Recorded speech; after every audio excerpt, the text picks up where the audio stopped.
विद्यार्थ्यांनी जंतर मंतर येथे केलेल्या आंदोलनाच्या बाबतीत ज्या प्रकारे पोलीस यंत्रणांनी त्यांना अमानुषपणे मारहाण केली, त्या संदर्भात जेव्हा हे प्रकरण सुप्रीम कोर्टामध्ये गेलं, सर्वोच्च न्यायालयामध्ये गेलं, तेव्हा काही दिवसाआधी सर्वोच्च न्यायालयाचे सरन्यायाधीश यांनी एक भूमिका घेतली होती की या संदर्भात त्यांनी थोडीशी उदासीनता दाखवली, किंबहुना या प्रकरणाच्या बाबतीत कोर्टाला वेळ नसल्याचं, मला वेळ नसल्याचं संपूर्ण व्हिडिओ पाहण्याच्या बाबतीत असे विधान केलेले होते. त्यामुळे देशभरात विविध स्तरातून या बाबतीत नाराजी व्यक्त करण्यात आलेली होती. परंतु याच प्रकरणाच्या अनुषंगाने सुप्रीम कोर्टाने या प्रकरणाची, ज्या विद्यार्थ्यांना अमानुषपणे बेकायदेशीररित्या मारहाण झाली, या अनुषंगाने एक आपलं निरीक्षण नोंदवलं, त्या बाबतीत आपले निर्देशही दिले आणि सर्वोच्च न्यायालयाने महाराष्ट्रासह 7 राज्यांना नोटीसही बजावल्या. नेमकं हे प्रकरण काय आहे, सुप्रीम कोर्टाने या बाबतीत काय निर्देश दिले, काय निरीक्षणे नोंदवले, हे आपण सविस्तर जाणूया आजच्या या पॉडकास्टमध्ये. मी ॲडव्होकेट नागसेन धाडसे आणि आपण पाहत आहे मुद्द्याची बोट. मित्रांनो, काही दिवसाआधी विद्यार्थ्यांना झालेल्या मारहाणीच्या बाबतीत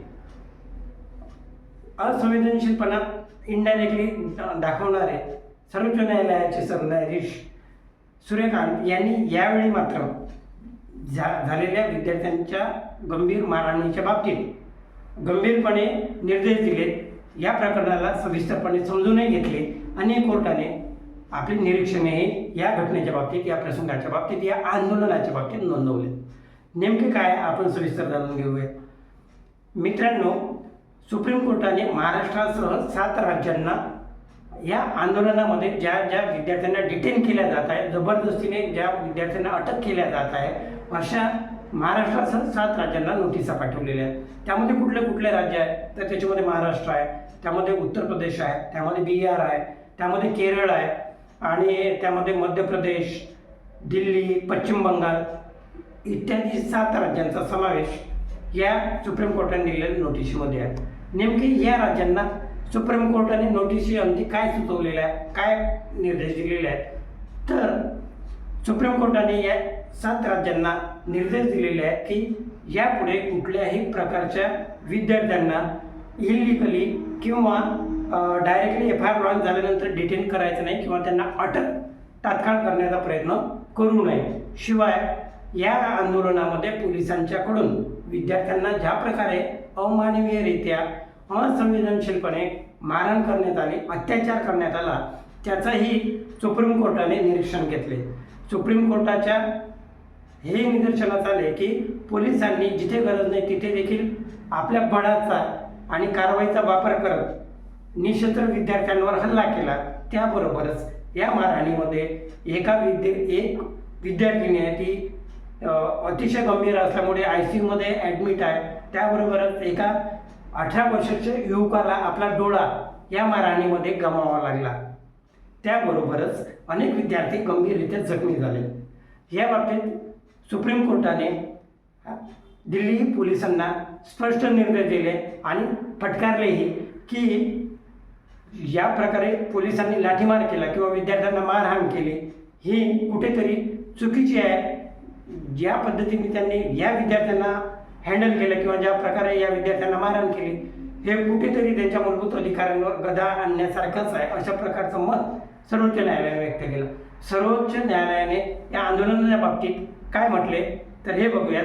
सर्वोच्च न्यायालयाने सांगितलेले आहे की विद्यार्थ्यांनी शांततेच्या मार्गाने, केवळ विद्यार्थीच नाही, कुठलाही आंदोलक हा शांततेच्या मार्गाने जर आंदोलन करत असेल तर त्याला तो संविधानिक अधिकार आहे आणि त्या संविधानिक अधिकाराअंती देशातला भारताचा नागरिक हा आंदोलन करू शकतो. आता तो सरकारच्या विरोधी आंदोलन करत आहे किंवा सरकारच्या भूमिकेच्या विरोधामध्ये जर आंदोलन करत असेल म्हणून पोलीस त्यांच्यावर जबरदस्ती कारवाई जर करत असतील तर हे कुठेतरी चुकीचं आहे. ही गंभीर प्रकरण आहे आणि या संपूर्ण प्रकरणाची चौकशी करण्यासाठी SIT स्थापन व्हावी असे देखील निर्देश माननीय सुप्रीम कोर्टाने दिलेले आहेत. याशिवाय माननीय सुप्रीम कोर्टाने काही निर्देशही दिलेले आहेत. त्याआधी आपण जाणून घेऊयात की माननीय सुप्रीम कोर्टाने काय निर्देश या 7 राज्यांना दिलेले आहेत. त्याच्यामध्ये माननीय सुप्रीम कोर्टाने सांगितलेले आहे की ज्या विद्यार्थ्यांना अटक केलेली आहे आणि त्यांचे वय 18 वर्षापेक्षा कमी आहे आणि त्यांची कुठलीही गुन्हेगारी पार्श्वभूमी नाही, तर त्या अशा विद्यार्थ्यांना तात्काळ सुटका करण्यात यावी, त्यांना सोडून देण्यात यावं. त्याबरोबरच सक्तीच्या कारवाईचे इलिगली डिटेन्शनला माननीय सुप्रीम कोर्टाने स्पष्टपणे नकार दिलेला आहे. FIR लॉन्च झाला जरी असला तरी लगेच तुम्ही त्या बाबतीत त्या विद्यार्थ्यांना जाणीवपूर्वक अटक करण्याचा टाळावे, अशा प्रकारचे निर्देश देखील सुप्रीम कोर्टाने दिल्ली पोलिसाला आणि संबंधित 7 राज्यांना दिलेले आहेत. त्याबरोबरच या बाबतीत हे जे प्रकरण झालेले आहे, ज्या प्रकारे एका महिलेला पोलिसांकडून थोबाडीत मारण्यात आली, विद्यार्थ्यांना मारहाण करण्यात आली आणि असंवेदनशीलपणे काही काठ्या होत्या, त्या काठ्यांना खिळे वगैरे, हे सर्व प्रकार व्हिडिओच्या माध्यमातून समोर आलेले आहे. त्यामुळे या सर्व प्रकरणाची जी आहे ही प्रॉपर चौकशी व्हावी म्हणून SITची स्थापना देखील करण्यावर सुप्रीम कोर्टाने भर दिला आणि तशी मागणी सरकारतर्फे सरकारची बाजू मांडणारे सॉलिसिटर जनरल तुषार मेहता यांच्या मांडलेल्या मुद्द्याला कोर्टाने देखील मान्य केले की या संपूर्ण घटनेचा, ही जी घटना आहे गंभीर आहे. आंदोलन ज्या प्रकारे पोलिसांनी या बाबतीत वर्तन केलं हे गंभीर आहे. त्याबरोबरच पोलिसांनी ज्या प्रकारे सांगितलेलं आहे की जवळपास 150 पोलिस या आंदोलनामध्ये जखमी झालेले आहे, हिंसाचारामध्ये जखमी झालेले, असं यांचं म्हणणं आहे सरकारचं. तर त्याही बाबतीत कोर्टाने म्हटलेलं आहे की या संपूर्ण प्रकरणाची निपक्षपणे चौकशी व्हावी, यासाठी SITची स्थापना केल्या जावी. त्याबरोबरच जो डेटा पोलिसांकडे, आता बिहारची जर आपण घटना बघितली तर तिथल्या पोलिसांनी ज्या काही आंदोलनामध्ये सहभागी विद्यार्थी होते तर त्यांचे सराईत गुन्हेगारासारखे असे फोटो सार्वजनिकरित्या प्रसिद्ध केलेत आणि त्या विद्यार्थ्यांना अटक करण्यासाठी बक्षीस देखील ठेवलेले होते. म्हणजे हा कुठेतरी आताताईपणा बिहार सरकारकडून म्हणा किंवा बिहार पोलिसांकडून केला गेलेला होता. तर त्याचंही निरीक्षण कोर्टाने घेतले आणि कोर्टाने स्पष्ट निर्देश दिलेले आहेत की जर पोलीस यंत्रणेकडे किंवा आंदोलकांकडे जर काही फुटेज असतील, व्हिडिओज असतील, ज्याच्या बाबतीत त्या झालेल्या प्रकाराचं चित्रीकरण झालेलं असेल तर ते सुरक्षित ठेवण्यात यावे, ते सार्वजनिकरित्या प्रसिद्ध करण्यात येऊ नये आणि ते सुरक्षित ठेवून कोर्टामध्ये तुम्ही ते डेटा प्रोव्हाइड करू शकता, कोर्टाला तुम्ही ते सादर करू शकता.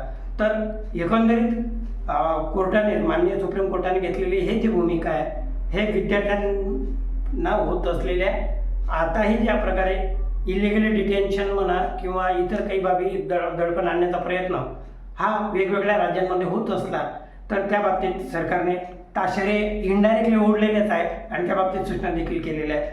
आपल्याला सरकारच्या बाबतीत आणि सरकारला दिलेल्या निर्देशाच्या बाबतीत आपलं मत काय आहे, आपल्याला काय वाटतंय या बाबतीत नक्की कळवा आणि व्हिडिओला लाईक शेअर नक्की करा आणि चॅनल सबस्क्राईब करा.